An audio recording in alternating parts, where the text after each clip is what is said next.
మాధవికి చీర తాంబూలాలు ఇప్పించండి. ఒక్క క్షణం పంతులు గారు, అతనికి పెళ్లి కదా, కదా పెద్ద మనుషులు వచ్చారు. పిలవండి. రండి సార్. ఎస్ఐ గారు, అతనే ఆఘాయిత్యం పెళ్లి కొడుకు, అరెస్ట్ చేయండి. నువ్వు నోరు మూసుకుని లోపలికి వెళ్ళు. అల్లుడిని చేసుకుంటాను పిలిచి అరెస్ట్ చేస్తాను. నోర్మై, నలుగురిలో నా పరువు తీసి నిశ్చితార్థం ఆపాం. ఎస్ఐ గారు, వాడిని ఈడ్చగలండి. ఆగండి.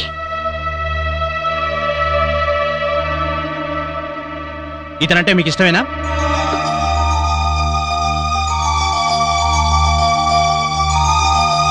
ఇష్టమే. ఇట్రామా. చూడండి, తప్పుడు సమాచారం ఇచ్చి ఇద్దరు ప్రేమికులను విడదీయాలని చూస్తున్నారా? ఇందుకోసం పోలీసులను ఉపయోగించి మా టైం వేస్ట్ చేయకండి. చూడమ్మా, మీ పెళ్లికి పెద్దలు అడ్డం చెప్తున్నారని రిపోర్ట్ రాసిస్తే మీ పెళ్లి మేం జరిపిస్తాం, లేదా తాంబూలాలు చెడగొట్టిన దానికి ఇతను అరెస్ట్ చేయాల్సి ఉంటుంది. వద్దు, అరెస్ట్ చేయకండి. గుడ్. అలాగని మీరు రిపోర్ట్ రాసివ్వండి. పదండి.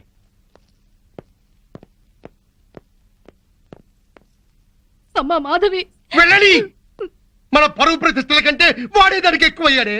వెళ్ళండి, వెళ్ళు. వాడుతూనే వెళ్ళు. మళ్ళా ఈ గడపలో కాలు పెట్టడానికి వీల్లేదు.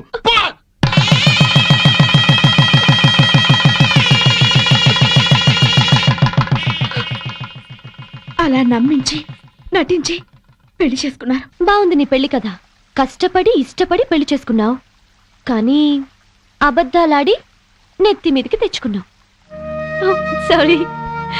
ఇప్పుడే సహనంగా ఉండి తన మనసుకి తగినట్టుగా నడుచుకో. తన నీకోసం అమ్మా నాన్నలు కూడా వదిలేసి వచ్చింది. కోపంలో ఒకవేళ తనేమన్నా అన్నా నువ్వే సర్దుకుపో. నువ్వు మాత్రం సర్దుకుపోకు. పెళ్ళైన కొత్తలో మా మొగుళ్ళని కంట్రోల్ చేసుకోలేకే ఇప్పుడు ఇలా కష్టపడుతున్నావు. అవును, ఆ వగలాడిని ఎవతనో బైక్ మీద ఎక్కించుకెళ్ళాడుగా, రాగానే అదేంటో కనుక్కో. మా చెల్లెల్లాంటి దానివని చెప్తున్నావు అమ్మా. జాగ్రత్త అమ్మా. ఉంటామే.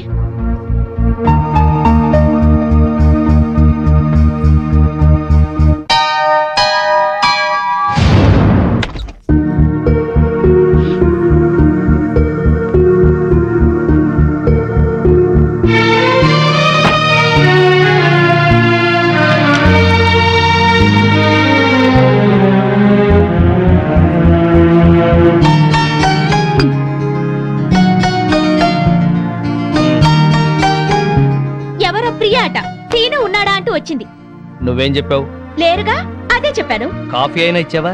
ఇంట్లోకి పిలిచి కూర్చోబెట్టే మనిషిని అనిపించలేదు, అందుకే గుమ్మాలోంచి పంపించాను. నువ్వు మనిషిగా ఆలోచిస్తే ప్రియ మంచిదిగానే కనిపించింది. ఇంటికొచ్చిన అతిథిని అవమానించడం సంస్కారం కాదు. మీ సంస్కారం ఏంటో తెలిసాకే మీకోసం వచ్చిన వాళ్ళందరినీ అనుమానించాల్సి వస్తుంది.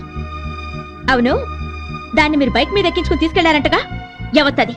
దానికి మీకు ఏంటి సంబంధం? స్నేహం. ఆ అమ్మాయి నా చిన్ననాటి స్నేహితురాలు. నేను నమ్మను. మీరెన్ని రకాలుగా అయిన అబద్ధాలు ఆడతారు. మీరు చేసిన అప్పులకి ఆడిన అబద్ధాలకి ఇరుగు పొరుగు దగ్గర తలెత్తుకోలేక చూస్తున్నాను.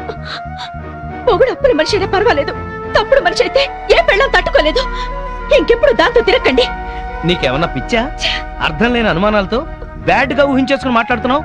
నేను చెప్పేది నిజం. ఏంటండి నిజం? అది రోడ్డు మీద కనిపిస్తే బైక్ మీద ఎక్కించుకుని ఎక్కడికో తీసుకెళ్ళటం దేనికి? ఇంటికే తీసుకురావచ్చుగా.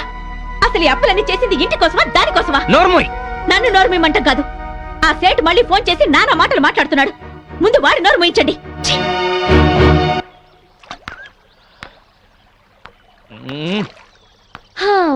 భూభారం మోస్తున్నట్టు అలా ఉన్నావేంటి సీను? మనసు బాగోలేదు. అయితే దానికి బాధపడాలా? నేను చాలా సీరియస్ గా ఉన్నాను, నువ్వు జోక్లే. లేకపోతే ఏంటి? మనసు బాగా లేకపోతే బాగు చేసుకోవాలి, కానీ ఇలా మొహం డల్ గా పెట్టుకుని కూర్చోవాలా? నా వరకు నాకు మనసు బాగలేకపోవటం అంటూ ఉండదు. ఎందుకంటే దాన్ని ఎప్పుడు పనిలో పెడతాను. పనిలో పెట్టాలంటే ప్రస్తుతం నాకు పని లేదు. అయితే పని వెతుకునే పని పెట్టుకో.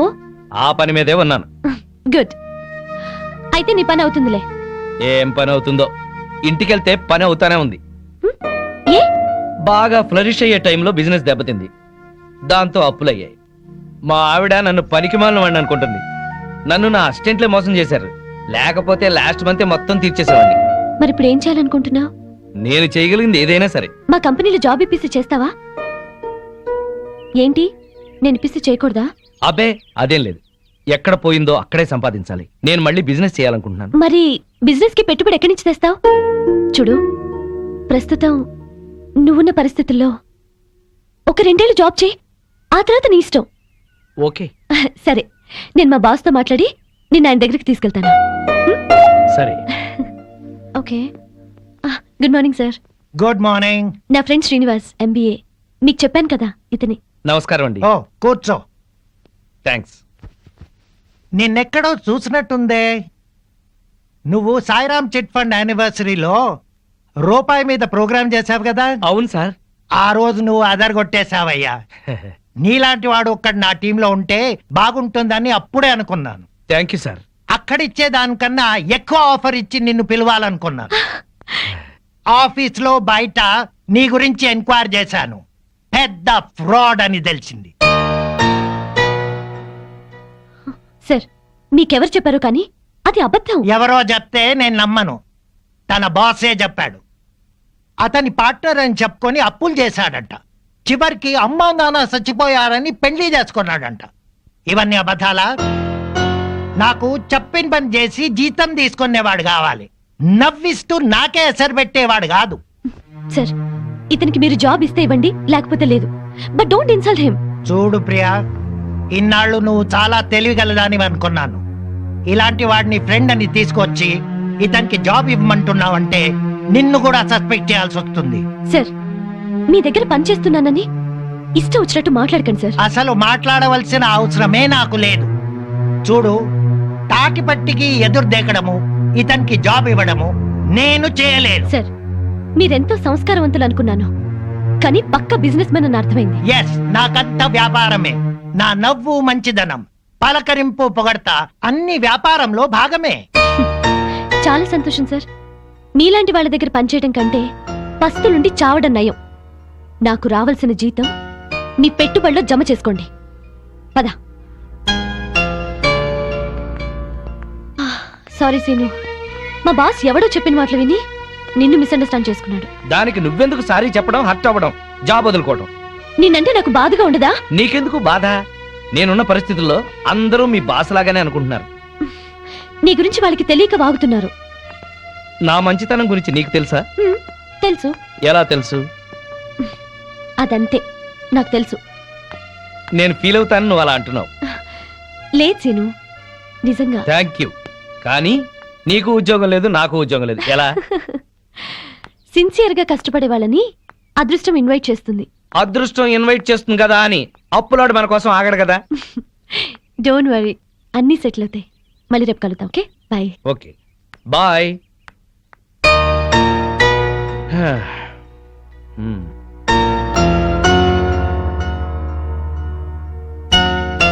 హాయ్ సీను, ఎంతసేపు అయింది వచ్చి? హాయ్, జస్ట్ ఇప్పుడే. ఆహా, భలేగా ఉంది కదూ. ఏంటది? ఆ తెల్ల మేఘం అప్పులపారం వదిలించుకొని తేలిపోతున్నట్టు ఉంది కదూ. నా అప్పుల గురించి నీకు నవ్వులాటగా ఉందా? ఏయ్, నీకు పెద్ద అప్పే ఉంది. కళ్ళు మూసుకొని చిటికేస్తే తీరిపోతుంది. కథలు చెప్పకు. కథలు కాదు, నిజం. సరే అయితే నేను కళ్ళు మూసుకుని చిటికేస్తాను. నా అప్పులు ఎలా తీరిపోతాయో నేను చూస్తాను. హ్మ్.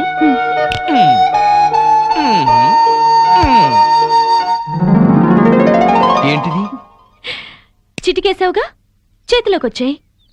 అప్పులు తీర్చే. ఎక్కడివి? నా పెళ్లికని దాచినవి. ఎంత? 4 లక్షలు. నీకేమన్నా పిచ్చా? నీ పెళ్లికని దాచిన డబ్బు తీసుకొచ్చి నా అప్పులు తీర్చమంటావు? పిచ్చి కాదు, అభిమానం. తీసుకో. ఇప్పటికే వాడెవడో మా అమ్మా నాన్న చచ్చిపోయారని అబద్ధం చెప్తే నన్ను తిడుతున్నారు. మళ్ళీ ఇప్పుడు ఒక ఆడపిల్ల పెళ్లి డబ్బుతో అప్పులు తీర్చాననిపించుకోనా? అవన్నీ ఆలోచించుకో, తీసుకో. అదేం కుదరదు. ఇది నీ పెళ్లి కోసం దాచిన డబ్బు, ఇంటికి తీసుకెళ్ళు. సరే, నాకు నచ్చిన వాడిని తీసుకొచ్చి పెళ్లి చేయి. అప్పటి వరకు అప్పుగా తీసుకో. అచ్చంగా కాదు, అప్పుగా. Okay okay okay okay okay okay.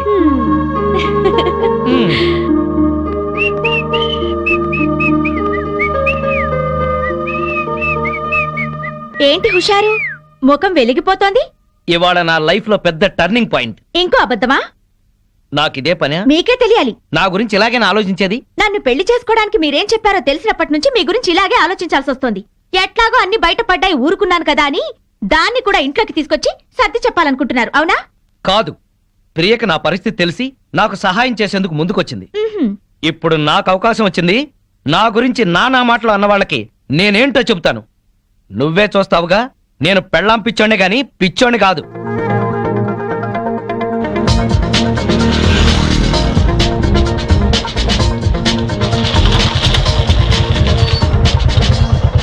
ఏ ఏంటి ఇక్కడికి తీసుకొచ్చావు? ఈ ల్యాండ్ అలా ఉంది. ఎందుకు? ఎందుకో తర్వాత చెప్తాను, ముందు ఎలా ఉందో చెప్పు. ఈ కనిపించే మొత్తమా? ఆ మొత్తం కాదు, ఇక్కడి నుంచి ఆ చెట్టు వరకు, చెట్టు దగ్గర నుంచి తాడి చెట్టు వరకు, తాడి చెట్టు నుంచి మళ్ళీ రోడ్డు దాకా. స్క్వేర్ గా ఉంది. అయితే ఏంటి? ఆ స్క్వేరే బాగుందా? సీను, నీకేం కావాలో చెప్పు. వేణు, ఈ ల్యాండ్ కి ఈస్ట్ సైడ్ న సినిమా థియేటర్ల కాంప్లెక్స్ వస్తుంది. దీనికి వెస్ట్ సైడ్ న అదిగో చూడు ఇంజనీరింగ్ కాలేజ్ ఆల్రెడీ కట్టేసింది, త్వరలోనే ఓపెనింగ్. దీనికి నార్త్ సైడ్ న బ్రహ్మాండమైన క్లబ్ రాబోతుంది. ఇవన్నీ వచ్చేస్తే ఈ ల్యాండ్ వాల్యూ ఎంత పెరిగిపోతుందో చూసుకో. హ్మ్, ఈ విషయం మనకెందుకు? అసలు విషయం చెప్పు. అదే చెబుతున్నాను. ఈ ల్యాండ్ నేను కొన్నాను, ప్లాట్లు వేస్తున్నాను. బోని నువ్వే చేయాలి, నీది గోల్డెన్ హ్యాండ్. ఎట్లా కొన్నావు? డబ్బెక్కడిది? నువ్విచ్చావుగా. 4 లక్షలేనా ఈ ల్యాండ్ అంతా? మొత్తం 45 లక్షలు, నువ్విచ్చిన 4 లక్షలు అడ్వాన్స్ ఇచ్చా. బ్యాలెన్స్ 41 లాక్స్ ఎలా కడతావు? అందుకే నిన్ను బోని చేయమంది. నీలాగా 10 మంది కొంటే ఆ డబ్బు తీసుకెళ్లి రెండో ఇన్స్టాల్మెంట్ కడతాను. అలా రొటేషన్ చేయడమే రియల్ ఎస్టేట్ వ్యాపారం. అప్పులు తీర్చకుండా మళ్ళీ ఈ రిస్క్ ఎందుకు చేశావు? ఇప్పుడున్న రిస్క్ లోంచి బయటపడ్డానికి. వాట్ సీను, నిన్నేమనాలో నాకు తెలియటం లేదు. ప్రియా, నీ పెళ్లి డబ్బుతో నా అప్పు తీర్చకుండా ఇది కొన్నానని బాధపడుతున్నావా? నువ్విచ్చిన డబ్బుతో ఆ సీట్ అప్పు తీర్చినా మళ్ళీ నీ దగ్గర అప్పు ఉన్నట్టే కదా. అందుకే ఆ డబ్బు ఈ ల్యాండ్ మీద పెట్టా. నా అంచనా ప్రకారం 2 నెలల్లోనే నేను సక్సెస్ అవుతాను. ఒకవేళ ఇంకోలా జరిగినా నువ్విచ్చిన డబ్బు నష్టపోయేదేం లేదు. ఈ ల్యాండ్ ఉంటుంది. ఇవాళ నేల మీద చెట్టును పెట్టినా కట్టడం కట్టినా పెరుగుతూనే ఉంటాయి.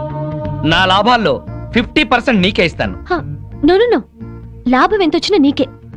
నీకు అప్పుగా ఇచ్చాను, పార్ట్నర్గా పెట్టుబడి పెట్టలేదు. సరేలే, ఇప్పుడు చెప్పు ఈ ల్యాండ్ ఎలా ఉందో. గోల్డ్ బిస్కెట్లా ఉంది. All the best. Thank you very much. వెళదామా?